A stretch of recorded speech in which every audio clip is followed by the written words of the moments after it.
able to decide where the truth is. Give government propaganda and the media spin doctors the flick. And check out Doin Time for news, views and tunes on prison issues from Guantanamo Bay to Christmas Island to prisons and detention centres everywhere. Every Monday at 4 p.m. on your community radio 3CR. We are still fired up and we're still talking about revolution. Hello and welcome to the Doin Time show. This is 3CR Community Radio, 855 AM on the dial, streaming live on www.3cr.org.au. And it's approximately 4 o'clock and we'll be taking you through until 5 o'clock this evening. Today we have a very special broadcast and we're going to be speaking with two guests. One of them is Rupert Mann, who is the author of the book Pentridge, Voices from the Other Side, and we'll be speaking a lot about this book and promoting it. And one of the people in the book is Ray Mooney, who has been in Pentridge himself. Hello to both of you. Hi. G'day, Marissa. Welcome. So basically, just to give a little bit of an introduction, we'll be talking mainly about the historical context of what happened at Pentridge, particularly in the 60s and 70s.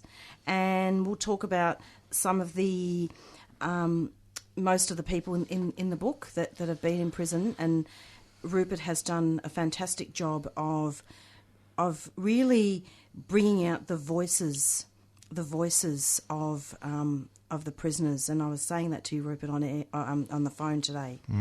Yeah, so it's approximately 4:02. So I think let's just relax. Don't worry about anything. It's a very informal show today. We're going to be having a discussion, and you two will just support each other throughout the show, and we'll just have a chat. Yeah. Great. So Sounds Rupert, good. did you want to start off just by talking about the book and explaining what happened, what led up to the project? Well, like a lot of people who are from Melbourne, born in Melbourne, I grew up here. I always knew Pentridge as that place out in Coburg. It kind of loomed over the city, and it was a huge part of its identity. And I was probably, 5 or 6 when I went past there with my dad in the car and, looked at this forbidding place and asked him, what is that? And he said, well, that's Pentridge. That's where the bad people go, he told me. And I looked back at those walls with a fascination. What does he mean by bad people? Who are the bad people? How do they decide who the bad people are? And what's it like in that world? What's it like on the other side of those walls? That was my initial fascination with Pentridge and kind of with prisons. I think a lot of people are really interested in prisons. Not exactly sure why. And later, as a teenager, I used to actually jump the walls of Pentridge and explore that place just after it had been decommissioned around 2000. And it was this incredible, evocative, historic landscape. It had sort of fallen into disrepair. Nothing had really been touched at that point. And I went overseas, came back, and saw that half of what I knew as a teenager, this incredibly powerful, populated, historic set of buildings, was largely demolished. And there wasn't much work being done to record that history. And so that really triggered me to photograph the buildings initially, which I did. And then as I began to meet people who were actually in Pentridge and knew Pentridge during its operational life, I realised quickly that that was the real story of Pentridge, and that's what had to be part of this project. It wasn't enough just to record the buildings and photographically record the architecture and that physical heritage. There was a lived experience of people who knew that place, who could tell stories, amazing stories. So that's how it sort of came about. It's very interesting, and in fact, indeed, one of the things that I find quite difficult is when you have lived experience and it's not acknowledged. Yeah, yeah. And I can tell you, and Ray can talk about this from his own experience, but I can tell you to mention some of the other people in the book, someone like Brian Morley, who was a witness to Ronald Ryan's execution and stood a few feet away when Ryan was hanged. Can you tell us about that execution? Because I don't think a lot of listeners would know. Sure. What do you mean by that? Well, Ronald Ryan was the last man to be hanged, the last In person Melbourne? in Australia to be hanged in Australia, and he was hanged in D Division in Pentridge. It was a controversial case. It wasn't cut and dry at all, and there were great protests at the prison and widely, and a lot of debate. And the Premier Bolte at the time pushed it through, hanged him, and Brian Morley went in there as a journalist, as a legal witness amongst, I think, 10 or 11 other people, to stand in front of the gallows and watch that execution happen as a witness to it, to bear witness to it.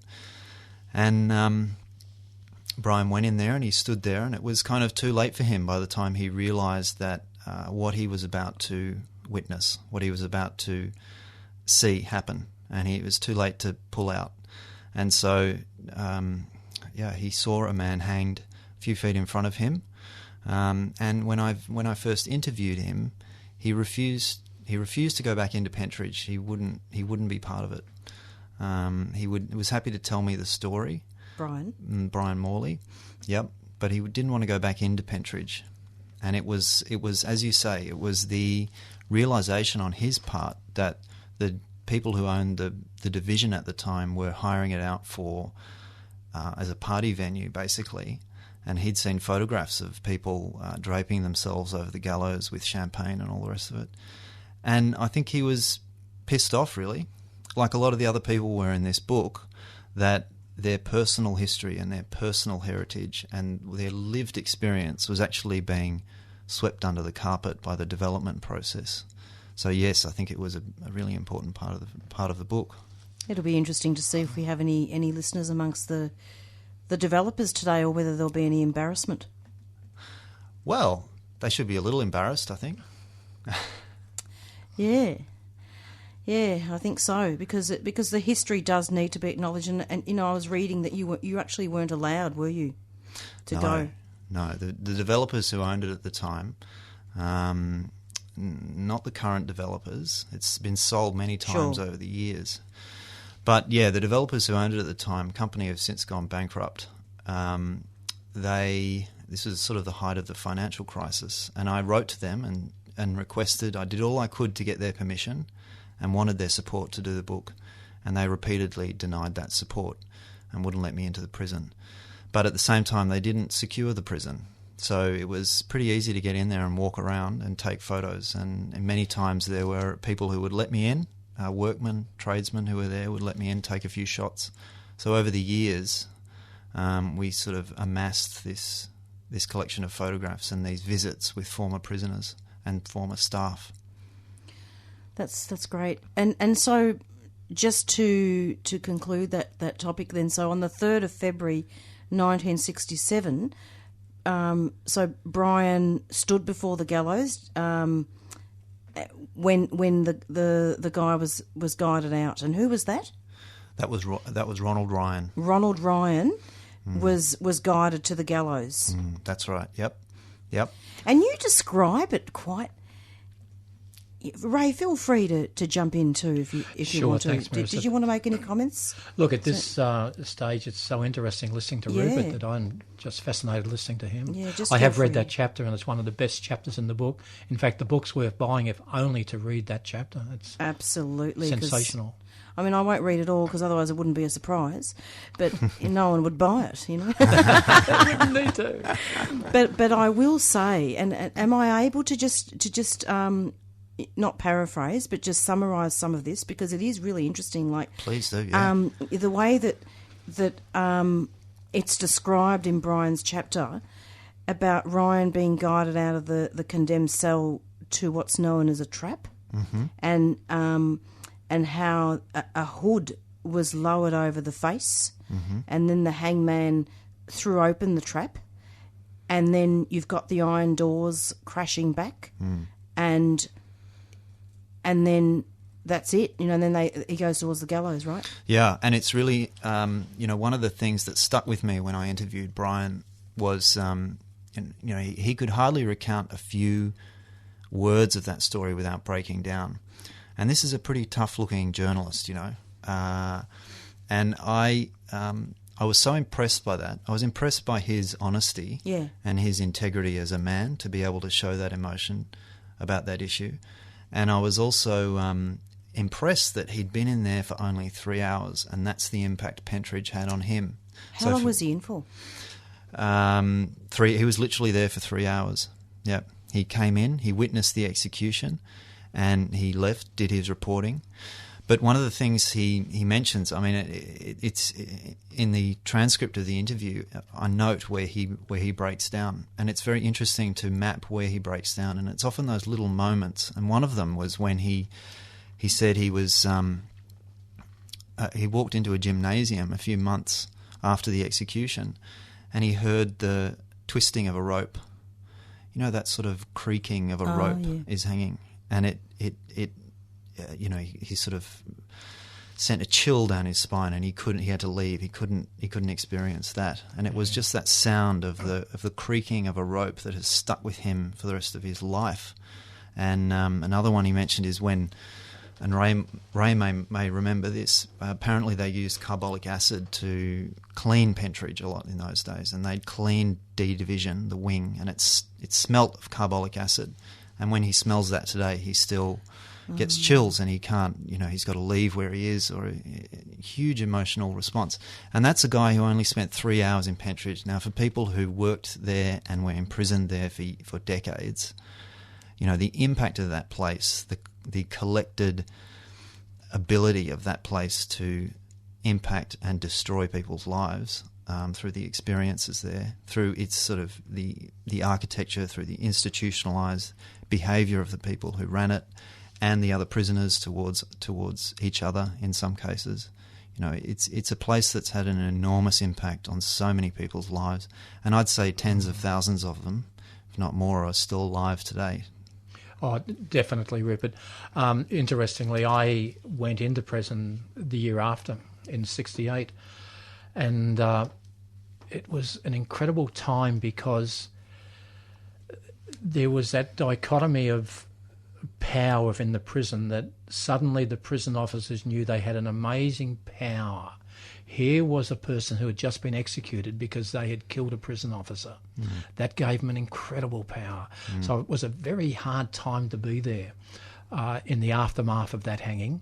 Luckily, it turned out to be the last hanging in Australia because there was such a groundswell of opposition to the way that Ronald Ryan was hung, especially when it was shown that the evidence was very dicey. Today, he'd never have been found guilty, not on beyond a reasonable doubt, no way in the world.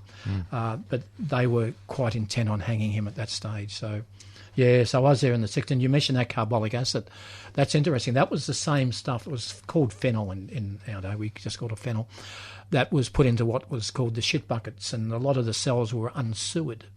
So you lived with that smell your entire life. Yeah.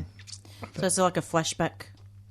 It's a flashback of what happened. I think it was for Brian, when he smelt definitely. that and when he heard right. that sound.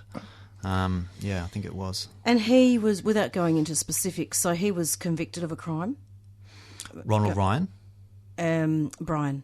No. Oh, so he went in to just witness. That's right. I see. Yeah, he was a witness, a legal witness to the execution. Because so he was a well-respected journalist of the day. And they allowed it. They actually expected it.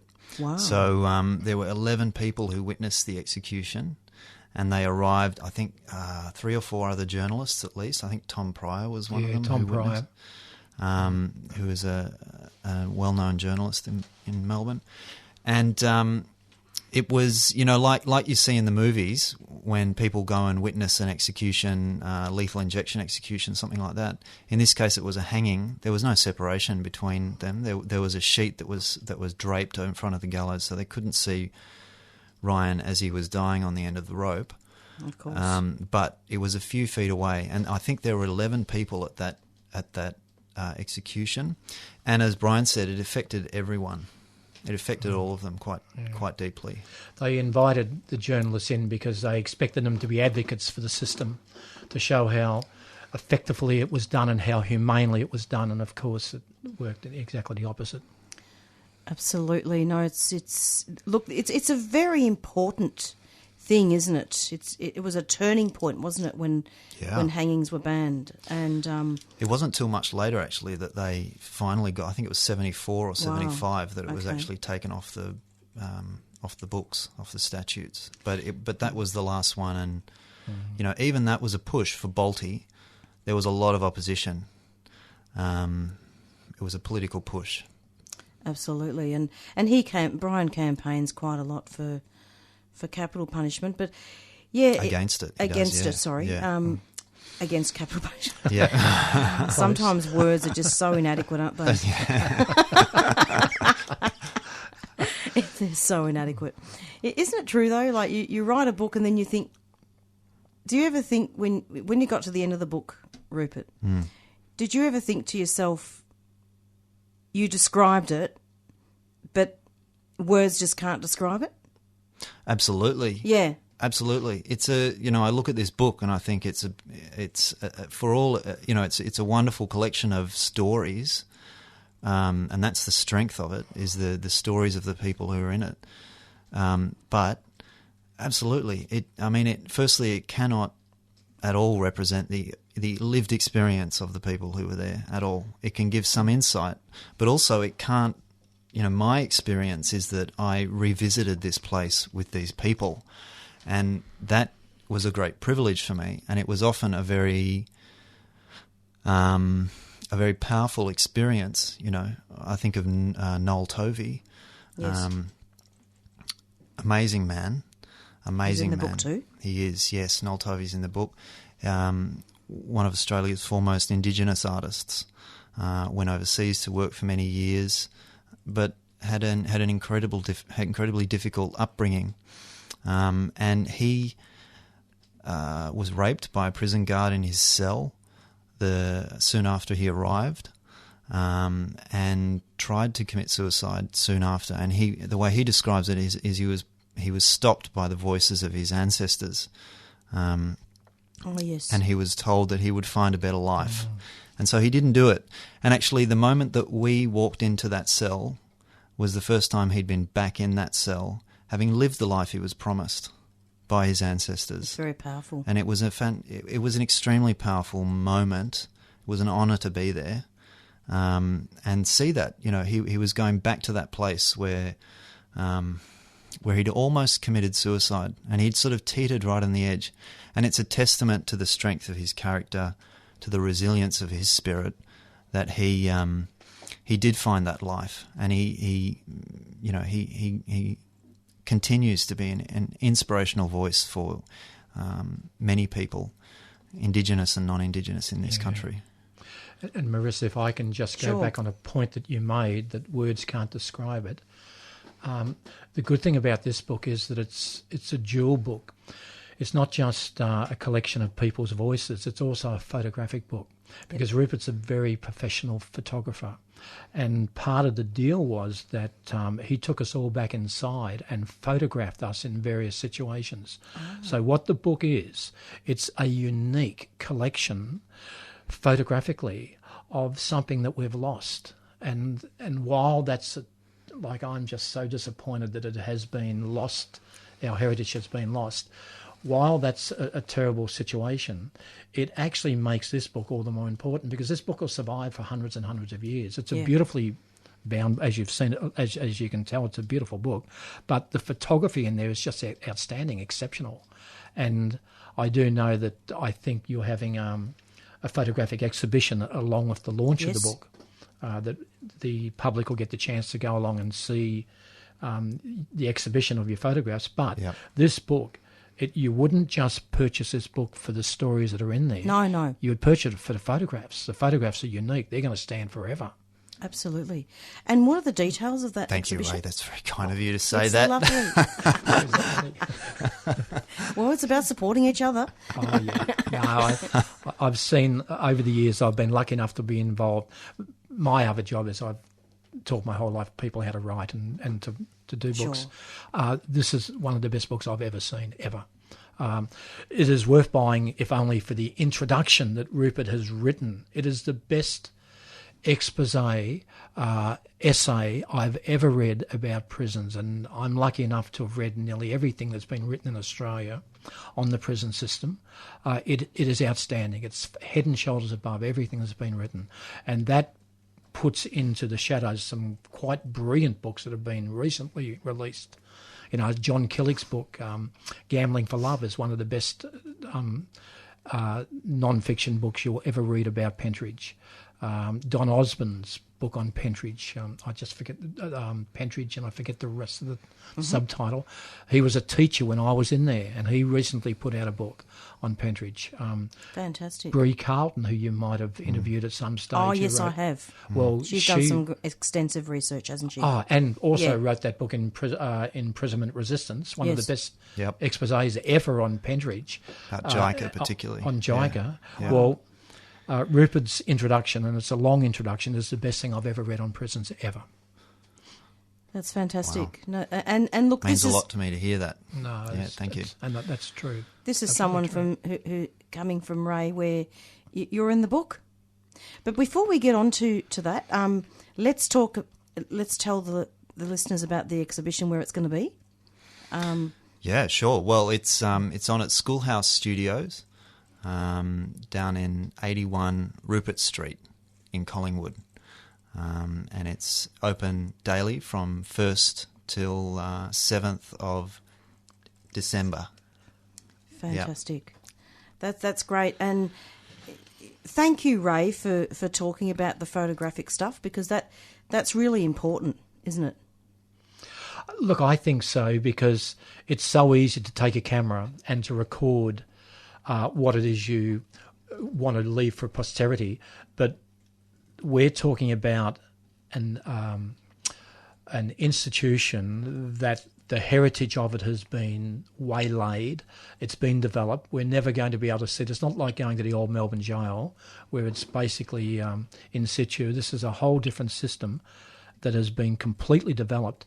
And he's had the foresight to see years ago that the significance of this needs to be captured photographically. And that's what he's done. Absolutely. It's approximately 4:22, and in case listeners have just tuned in, this is the Doin Time show, and you're listening to an interview and discussion with Rupert Mann, who is an author and has written a book about Pentridge, Voices from the Other Side, and also Ray Mooney is in the studio as well, and he is also in the book, and he's also been to Pentridge. So before we go any further, I think I'm going to actually go into an announcement, and we'll come back. Don't go away. And you're back with the Doin Time show, and it's approximately 4:24. So we're having a discussion just before that announcement about the photographic exhibition, and talking about the intro of the book and many, many other things. And I thought it would be useful at this point. Just for you, Ray, to talk about how you came to be in the book, and discuss some of the things that are important to you. Okay. Rupert contacted me probably 9 or 10 years ago. Would it be now? Would it be that long ago? Yeah, something like that. Yep. And just out of the blue, and said, I'm interested in talking to ex-inmates of Pentridge, and if you are prepared to talk to me, I'd also like to go back into the prison and photograph you in various situations, because the prison has been run down and left to rack and ruin, and it'd be really interesting to get your story, along with the story of many other people, and to photograph them almost in juxtaposition with the overgrowth of what had happened within the prison. And I thought, yeah, sure, not a problem. If I could do anything to sort of help a really worthy project, I would. And when I met Rupert, I fell in love with the project. I could see that he knew what he was talking about. I could see he was a professional photographer and a very good photographer. He was very easy to work with.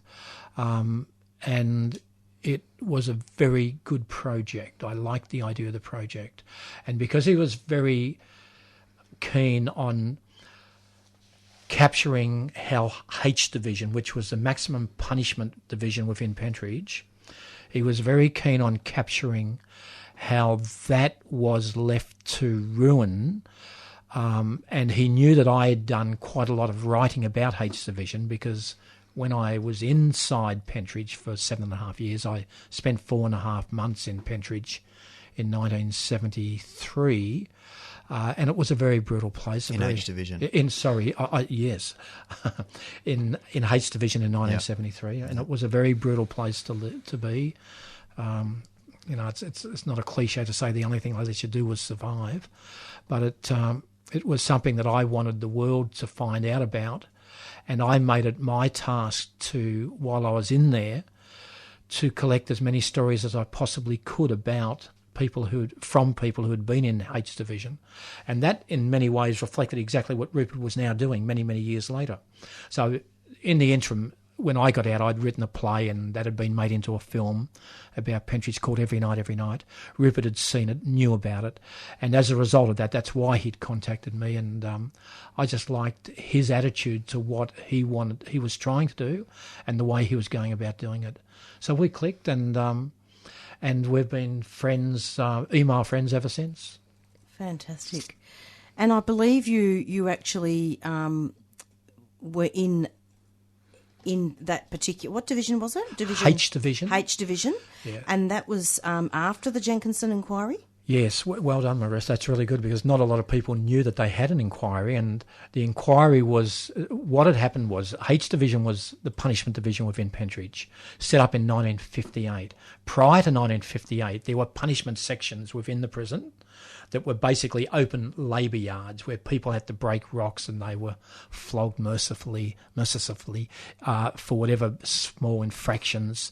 And that ultimately was... that became, when a prisoner violently escaped, they set up H Division to contain the worst of the worst within Pentridge, and it was a prison run along military lines where you had to wear a special uniform. You were never allowed to look at officers in the eye. You had to look down at the floor all the time, find your spot. Everything was done on a quick march. You were flogged with batons everywhere you went. You had to break rocks during the daytime for about 7 to 8 hours per day, depending upon... That was on the weekdays. On the two Saturday and Sunday, you didn't have to break rocks, but you were in the labour yards where the rocks were. It was a really atrocious place. Many prisoners were committed suicide, injured themselves, and as a result of what you'd probably call prison resistance throughout the world that emanated around about 1968, it moved into Pentridge Prison, and prisoners started rebelling against the fact that brutality was getting out of control in H Division. To the point where there were riots in the prison, there were riots down in H Division. The government was forced to hold a royal commission into Pentridge. That royal commission specifically looked at brutality within H Division. As a result of that, an inquiry was set up, we now call, which was known as the Jenkinson inquiry, because the person who was in charge of it was Jenkinson, a judge. He brought down his findings, which basically cleared all the waters of any institutionalised brutality, said that there were about 5 exceptional situations where brutality had happened and could be proven, but basically it wasn't something that was that we really believe was out of control, and if it was out of control, it definitely wasn't illegal. As a result of that inquiry, not one prison officer was ever charged. All the prison officers who gave evidence on oath denied that they'd ever done anything wrong in H Division, despite the fact that hundreds of prisoners gave evidence that they did. When the inquiry came out, it was basically known by prisoners as what we called a whitewash. It is. It was a whitewash then, yeah. So I went down to H Division after that whitewash because basically what happened was the prison was aware that it was going to be a whitewash, and there were sort of what you'd call not a revolution, but there were revolts and the prison blew up basically. And I was a spokesperson during the time where it was illegal to be a spokesperson, and was put in H Division. And as a result of my experience down there, I made my role in life to ensure that the world learned what H Division was like and what had happened. So as I said before, I got all the prisoners who I knew who were still in there to give me those stories, which they did. I was able to smuggle them out in 1975 when I was ultimately released. Yep. Wrote the play Every Night, which was made into a film and became a little bit sort of... It redressed the fact that it was denied by the institution that there was brutality in H Division. Absolutely. So, yeah. Absolutely. This is great, and in fact, I wanted to make the comment as well that really, do things ever change? I mean, I'm not saying that things haven't changed, but we do have a ballooning prison population now, and things are now very clean and sterile, aren't they? Very clean and sterile, but underneath, has it really changed? And it's just something I wanted to throw out.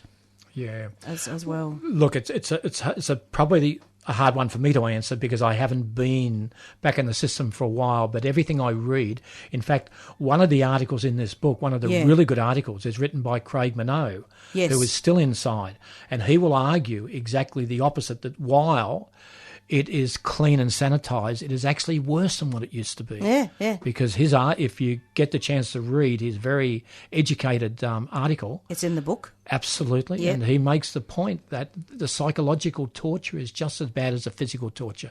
In fact, he makes the point that he'd much prefer the physical torture because he spent a long time in H Division also. He'd prefer the physical torture. He'd prefer the physical torture as opposed to the ongoing, never-ending psychological torture. Absolutely. So, you're the chapter in the book that Rupert organised and that you contributed to, that you're in the book as well. That talked a lot about that inquiry, and it talked a lot about the strike too, didn't it? Yes, it did, because it talked about there were a lot of strikes. Yes, that's the thing that's a little bit tricky for people to understand, because it was an ongoing. It was almost a movement, and there was trouble all the time in the prison for about 4 to 5 years that I was there. It mainly resulted from a power struggle between the prison officers' union trying to control the fact that they deserved to be paid more, which I agreed they should have been paid more, and arguing that they should have been paid more because they were in a dangerous environment. Now, part of their strategy was to ensure that it was a dangerous environment, so they would do everything they possibly could to get the prisoners to riot and rebel, and naturally we'd fall in, put right into their hands, and we were front page news for years and years. So it's like a divide and conquer? Sort of. It basically was a strategy that was designed to make the prison officer's profile a lot more powerful within society. I didn't have a problem with that because I actually believe that we should have educated prison officers who are paid a very good wage. I really believe that. It's very interesting, and history plays such an important part, and particularly photographic history as well, in addition. And it'll be very interesting at some stage to have you two back and look at some of the parallels back then and look at today and have a look at that. But let's play a song. Do you two like Kev Carmody? Yes. Yeah, and fantastic. Rivers of Tears. River of Tears. And in fact, Paul Kelly was also in the book as well, and I believe Paul Kelly played in the prison. I'm going to actually do my best to try and get some music of his to put on the show if I can. But he actually did a lot of work with Kev Carmody anyway. Mm-hmm. He's pretty amazing. Should we talk about Paul Kelly after this? Great. Yeah. I'll just play the song. And you're back with the Doin Time show, and this is 3CR Community Radio, 855 AM on the dial, streaming live on www.3cr.org.au. So, Ray and Rupert, we've had quite an enlightening discussion, haven't we, really? Yep. About who else is in so Paul Kelly's in the book too? Yes, there's a chapter that looks at the musicians who visited Pentridge. Many people went to Pentridge to play, including Roy Orbison. Went in twice, I think. Eartha Kitt, Johnny Farnham, Cold Chisel, Rose Tattoo. So Paul Kelly and the Coloured Girls were there, and Greg McCainch and the Skyhooks. So the two in the book are Paul Kelly and Greg McCainch. Oh, there are two. That's right. There are two musicians. Yep. And I thought it was a really interesting perspective on the prison. You know, they went in there briefly, and they give a brief account of their impression of Pentridge, but they're both powerful ones because I think the thing that comes out for them is sort of this. I think Greg calls it this overwhelming sadness that he felt from the audience, and the Skyhooks went in there in full glam rock regalia, which involves makeup, lipstick, all the rest of it, shiny spandex, high heels, and all the rest of it. I don't know what the prisoners would have been thinking. But, Paul's also been involved with the movie of Ray's play Every Night, Alkanos Salimidos, did that film. Fantastic film, based on a fantastic play, a really important play. And he wrote a song called Stand on the Cross. I think it's called Stand on the Cross. Oh, yeah. On the Cross. And, Paul was really keen. And he came out. We went out. We drove out there in my panel van, and we took some shots. And I dropped him back in St Kilda, and he was very generous with his time to come and do that. And one of the things he says in the book is that he'd do it any time. I mean, go and perform in prisons. He's open to doing that. Yeah, so it's an interesting perspective. I mean, it's one of the most sort of removed from the really strong experience of Pentridge, but the experience of going in there and performing to the audience was a really important one, a significant one. So those guys are in the book, and two of the most important songwriters, I think, Paul Kelly and Greg McCainch, pioneering Australian songwriters, and Greg McCainch was one of the first songwriters to really write about Melbourne. Was Australia. that the Skyhooks? Skyhooks, yeah. That was my first band that I ever liked when I was a kid. You had good taste. Yeah. Yeah. Oh, wow. Yeah. I must be old. So it's approximately 4:40, and look, time is just flying, isn't it? It's just we've got about 18 minutes left, but. So how can we condense everything, do you think? I mean, obviously we're not going to mention everything, are we? Because otherwise no one will buy the book. It'll make it too easy. But we can't forget Uncle Jack Charles, though. No. Oh, no. Yeah. I mean, everybody's important, of course, but Uncle Jack Charles, Sister Claire, who was... I believe someone who was a support person for the prison in Pentridge. Yep. And the prison officer, or the ex-prison officer. Yeah, two former prison officers. There's Bob Gill and Pat Merlo. That spun me right out when I read that account about Pat though. Yeah, Pat's is a really powerful chapter. Very powerful. Her experiences there, particularly in B Annex. So Pentridge actually had female prisoners for most of its life. 54, I believe, they were moved out over to Fairley. Then there was a fire at Fairley in 82. And so they temporarily moved all the women back into an annex of B Division. Now, B Division was the heavies wing, the heavies division in Pentridge. Long-term prisoners, mostly. And so they just closed off a section of B Annex and threw the women in there.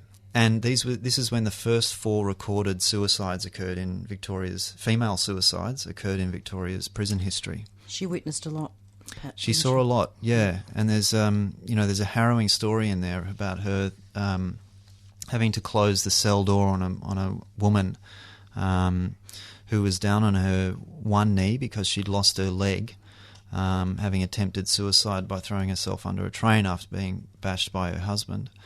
And she was down on her one knee, begging for Pat to give her glasses so she could read a letter from her son.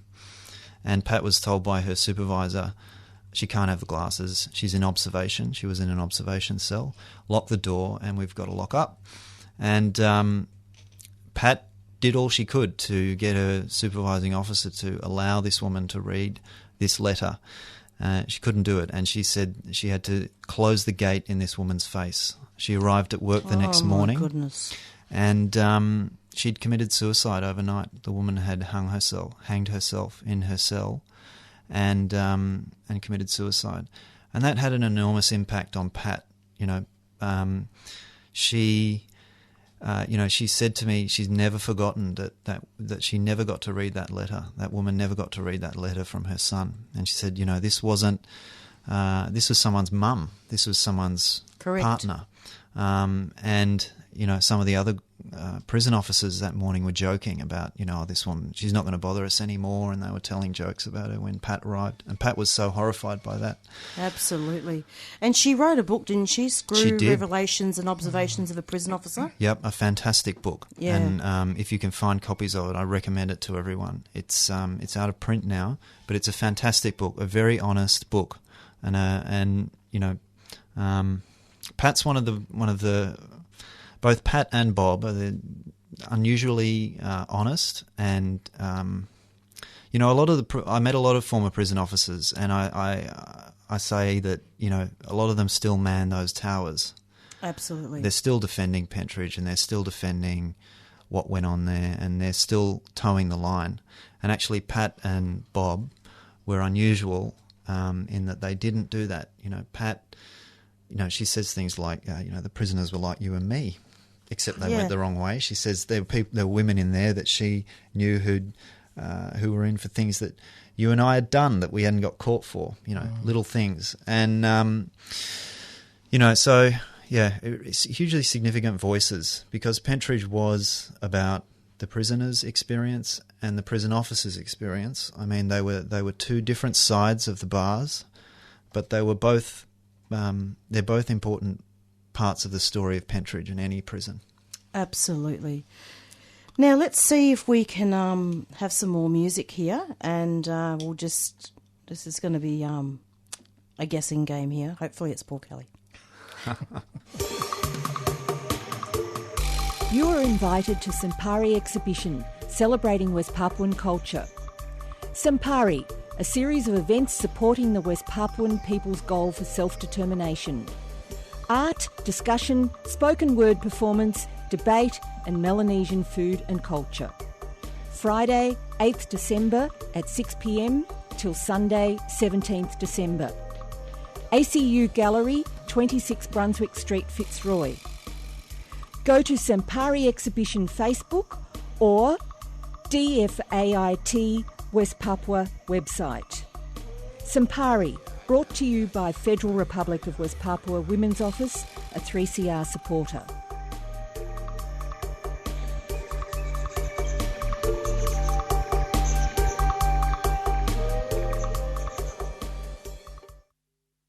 Send me no more letters, nor ask me how I'm going. It might make you feel better, but it's none of your business knowing.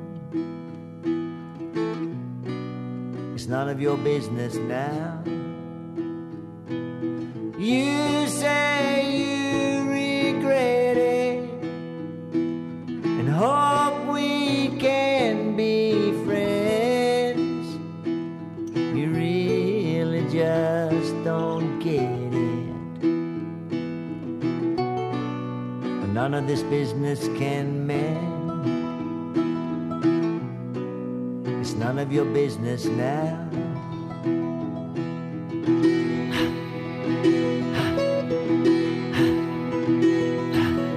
Once we had the real thing,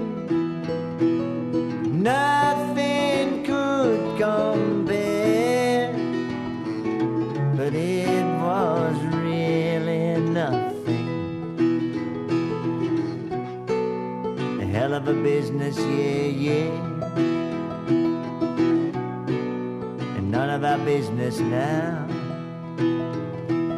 So go and find another, or write a stupid song to help yourself get over.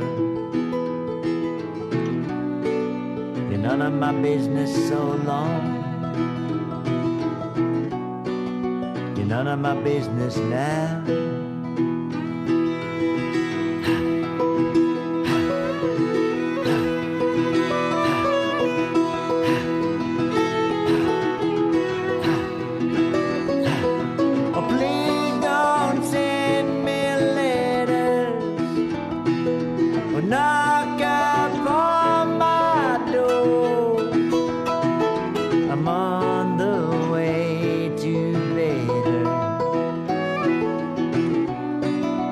None of your business no more.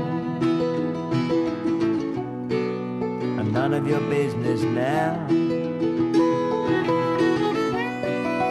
none of your business no more. I'm none of your business now.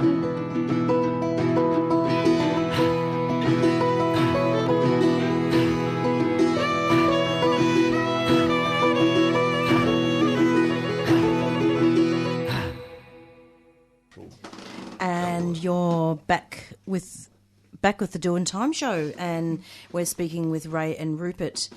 So we haven't got much time left, but I wonder. I mean, there's just so much to talk about, isn't there? You might have to. We could be here till midnight, really. But Ray, you wanted to say something. Look, if I could just finish off by saying, I'm just picking up on something you were saying before, and it had to do with how you were talking about Pat Merlo and what she'd been through. When I read this book, if I was studying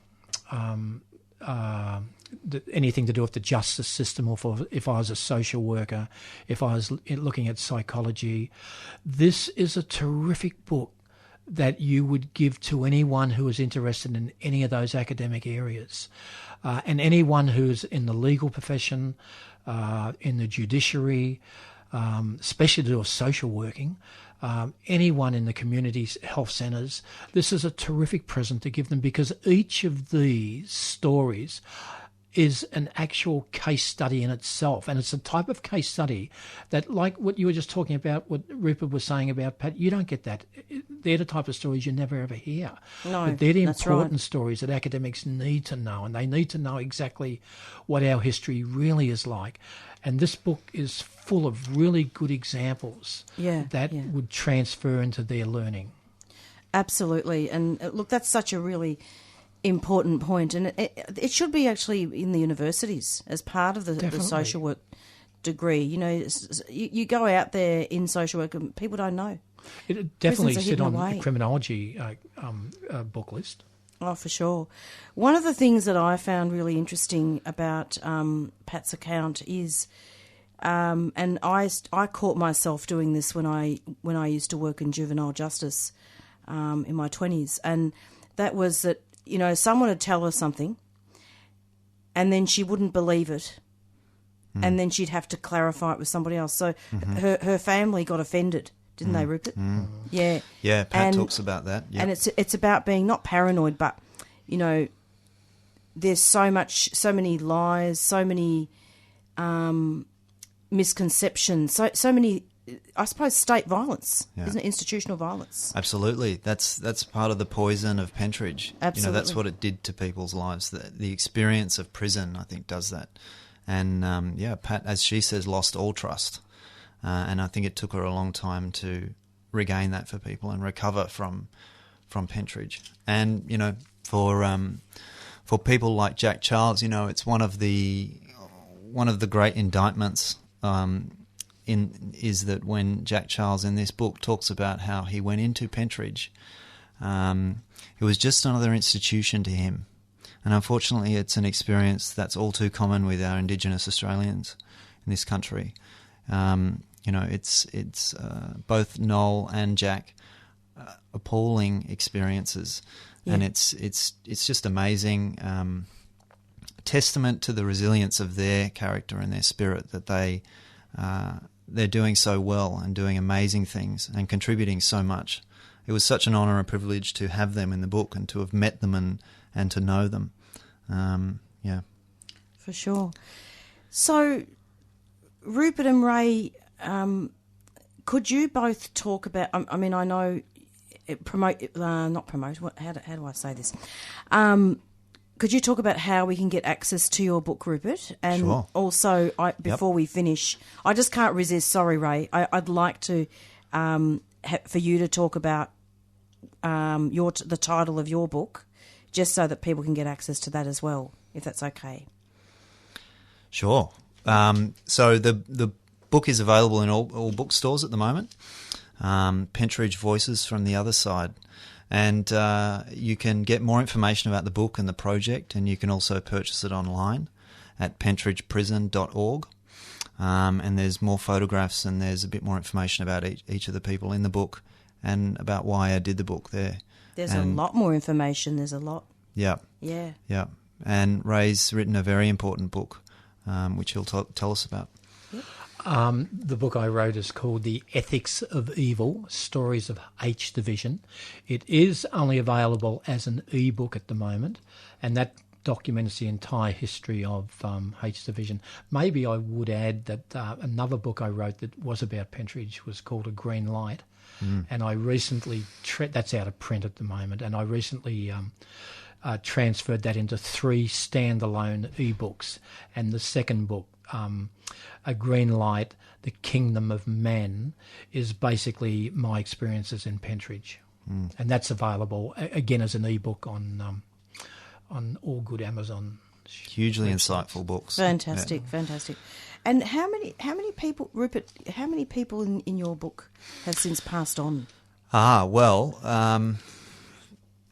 one I'm not sure. I haven't been able to get in touch with him. Bob Skates.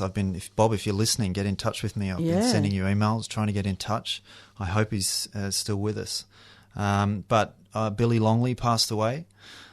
Sister Claire McShay has passed away, and Bob Gill.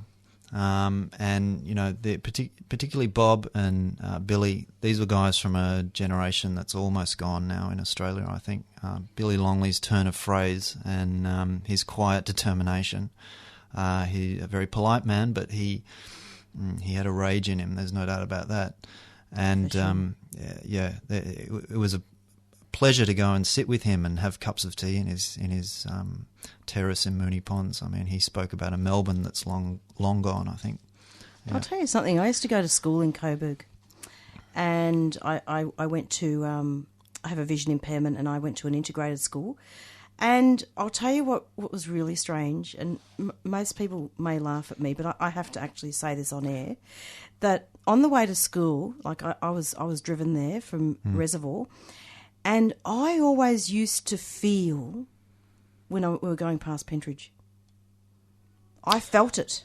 Yeah, no, it doesn't surprise me at all. That's not silly, is it? No, I don't. That, you know, a good friend of mine told me a friend of hers said, and this friend of hers was a psychic, something like that, in that neck of the woods.